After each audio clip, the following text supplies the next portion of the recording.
In the early years of the 19th century, in the quiet English town of Shrewsbury, a boy was born into comfort, but not into certainty.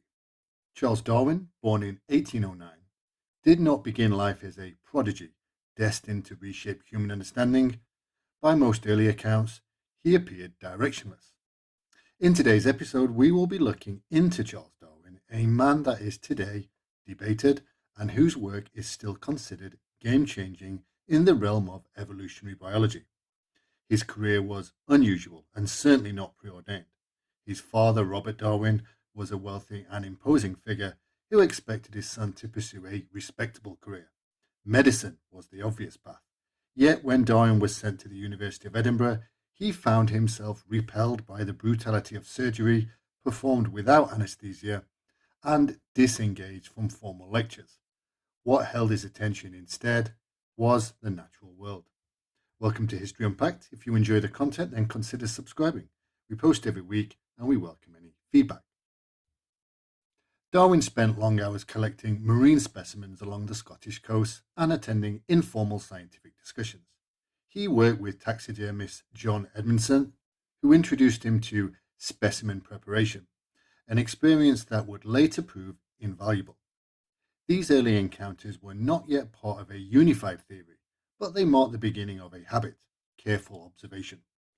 His father, increasingly frustrated, directed him once more. If not a doctor, perhaps a clergyman. Darwin was sent to the University of Cambridge to study theology.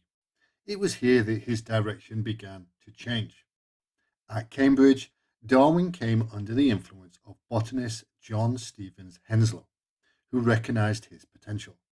Through Henslow, Darwin was introduced to serious scientific networks and encouraged to pursue natural history with greater discipline.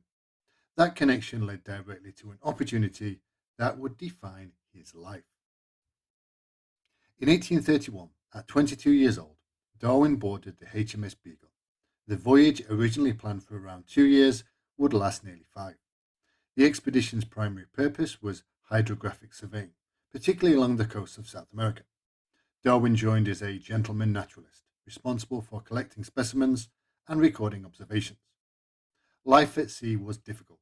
Darwin suffered from persistent seasickness throughout the journey. Yet once on land, his energy and focus returned. In Brazil, he encountered dense ecosystems of extraordinary complexity. In Argentina and Uruguay, he uncovered fossils of extinct megafauna, such as giant ground sloths, embedded in geological layers. Crucially, these extinct species bore structural similarities to modern animals in the same regions. This raised questions. The prevailing view held that species were fixed and unchanging. Darwin's findings suggested continuity between past and present forms. The turning point, often simplified in later retellings, came more gradually than a single moment. In the Galapagos Islands, Darwin connected numerous specimens, including finches. However, he did not immediately recognize their significance. It was only after returning to England, when experts identified the birds as closely related species, that Darwin began to understand the pattern. Different islands supported slightly different forms of similar animals. Adaptation, rather than fixed design, began to seem plausible. Darwin returned to England in 1836 and soon settled at Down House. From this point onward, his life became outwardly quiet, but intellectually intense. Rather than publishing immediately, Darwin began a long period of private study. He examined barnacles in exhaustive detail for years, refining his understanding of variation within species. He bred pigeons, observing how selective breeding could produce significant changes over generations. He conducted experiments on plants, soils, and animal behavior. Gradually, a framework emerged. Darwin began to consider that variation existed naturally within populations and that environmental pressures could influence which traits persisted. In his notebooks, he sketched branching diagrams, early versions of what later would be described as the tree of life. Yet, he delayed. The implications were profound.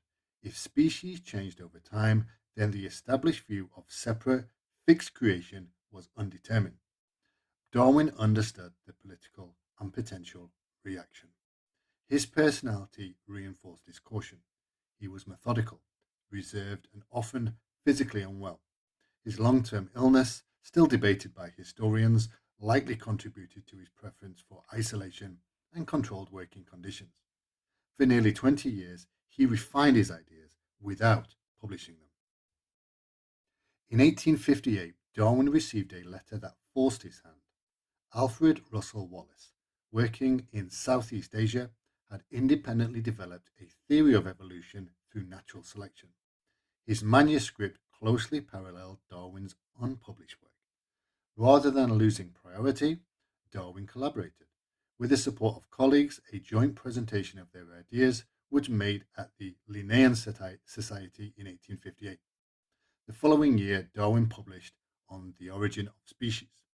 The argument was built carefully. Individuals within species vary. Some variations confer advantages in survival or reproduction. These traits are more likely to be passed on. Over long periods, this process leads to gradual change, natural selection. Darwin avoided direct discussion of human evolution in this work, focusing instead on plants and animals. Even so, the implications were clear. Reaction was immediate and mixed. Some scientists recognized the explanatory power of the theory, others rejected it. Religious responses varied, ranging from outright opposition to cautious attempts at reconciliation. Darwin himself largely avoided public confrontations. Figures such as Thomas Henry Huxley became much more visible defenders of evolutionary theory. Darwin's personality shaped both the development and presentation of his ideas. He was cautious to a degree that sometimes appeared excessive. He accumulated evidence over decades, revising arguments and testing assumptions.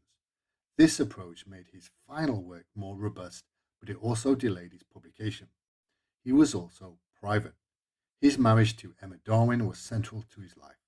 Emma remained religious, and their correspondence reveals an ongoing respectful tension between her beliefs and Darwin's increasingly naturalistic explanations of life.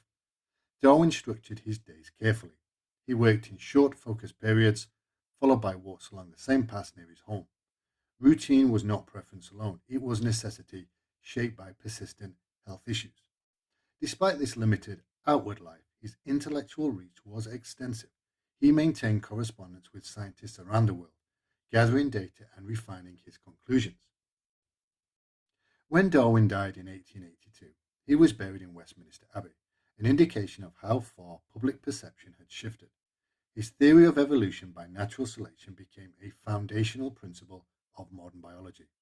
Later developments in genetics, particularly the discovery of DNA in the 20th century, provided mechanisms that Darwin himself could not fully explain, but which supported his conclusions. His work altered scientific understanding at a fundamental level.